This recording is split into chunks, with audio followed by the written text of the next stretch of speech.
What are those things sticking out of your ears? This one. Yeah, I can unplug it easily without Okay. damaging my ear.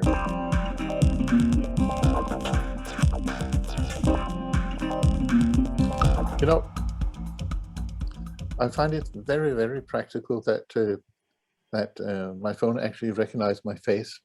Mm-hmm. And well, I haven't tried it yet, but I think that the newest installation of iOS actually also can recognize my face, even wearing a face mask.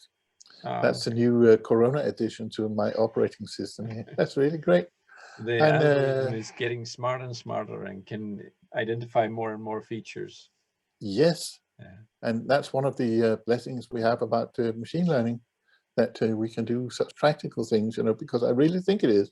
I don't have to recall my password, you know, because, well, you got so many. At least I can get into my phone without a password, and then I can store the passwords for the rest of the world on the phone. But so I have an interest I don't have to remember. The Yeah. problem Mm-hmm. with this grand technology is that as much as I'd like my phone to recognize me, I really wouldn't like a camera on the lamppost down on the street to recognize me as well.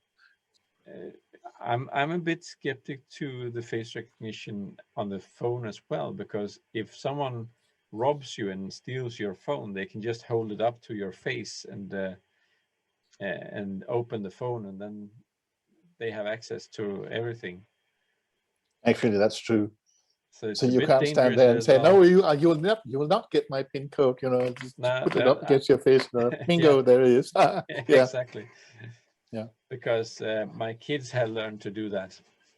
Oh, okay. So And they if do. you're They take my phone and then they show it to my face and then they run away.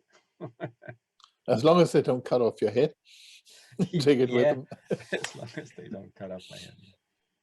But there's some perturbation you can use in order to prevent being identified by cameras as well. There are all these videos online where they teach you how to paint your face so that the cameras doesn't even recognize that it is a face. Yeah. It's just I didn't. I don't see myself go around with paint in my face. Not really.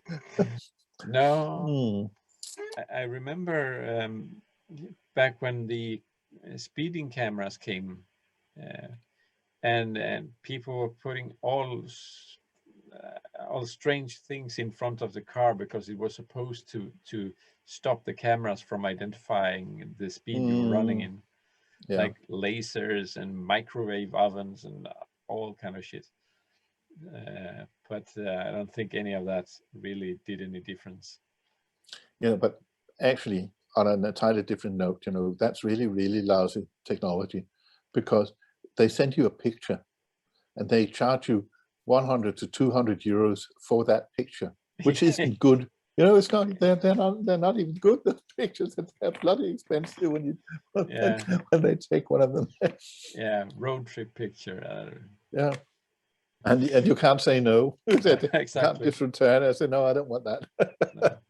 No. Well, that's too bad. No, but I think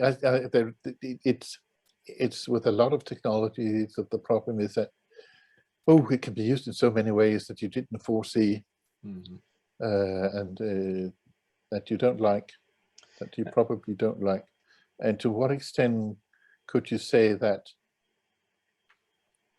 To what extent are we as programmers and engineers involved in the responsibility of developing technology like that?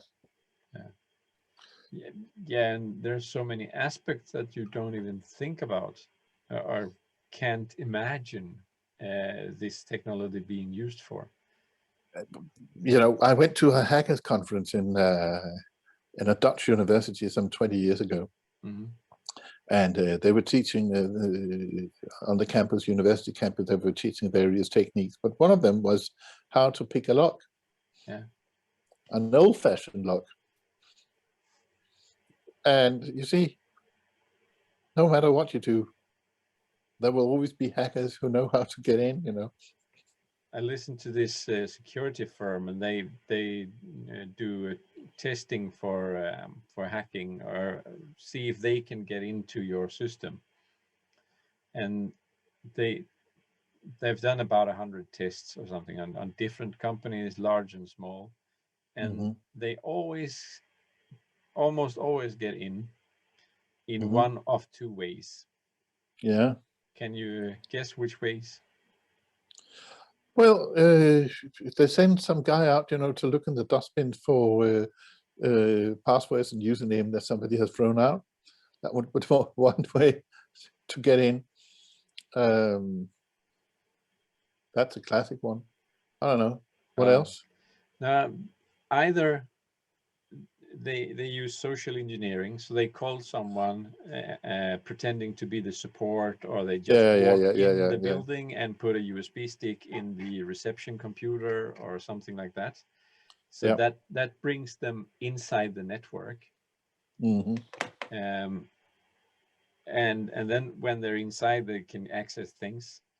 Or the other way, if that doesn't work, they can always find one or two computers that has not been updated and has some security patches that has not been run on them, and then that's the way in. So either one of those two ways always succeeded in some fashion. The one of the method with the dustbin, you know, falls in the first category, so to speak, of social engineering. Or you go around people's desks, you know, and look for small post-it stickers, you know, with usernames and passwords on them. That's another way to find. But that's very difficult to protect against. But of course, face recognition would work here somehow, because then you would have to store your password, or to write down your password. There's a trend of going more passwordless, and I'm not sure really how that will work, but there are some solutions coming up. You have two-factor authentication, where every time you try to log in, you get an SMS, and then you have to type the code, and then they know that that's you. But it's going to be interesting to see what they come up with. A point here, actually, for instance, if you spend some money on the internet in Denmark, I don't know how it works other places, but in Denmark at least, you would have to key in, you have to use what they call NemID. That usually means that you key in your social security number and your code. Then you will have to, you will get a cert code, either electronically or manually on a piece of paper that you have, that you get from them, and then you can key in that code. That will work on that specific occasion. But not anymore. When you've done that, then they will send you an SMS saying you also have to type in this code here and a password if you want to use that specific credit card here. So you got, I don't know how many ways of identifying yourself, but the point is that when it works, it's okay. I mean, when you've gotten used to it, it's okay. We have something similar in Sweden, where you scan a QR code on the browser. The problem is, if you get this QR code on your phone, how do you scan that with your phone? No, then if you're on the same device, you can click "I'm on the device that I want to verify with," and then it starts the app automatically. Okay. That's not a problem. And then you scan with your fingerprint, or that's your password. Okay. Yeah. I think Microsoft were using some new type of login system, because they also wanted to get rid of all the passwords, and I think it will be like a feature they will roll out in Windows eventually. It looks like the the verification or the login is some kind of authentication app.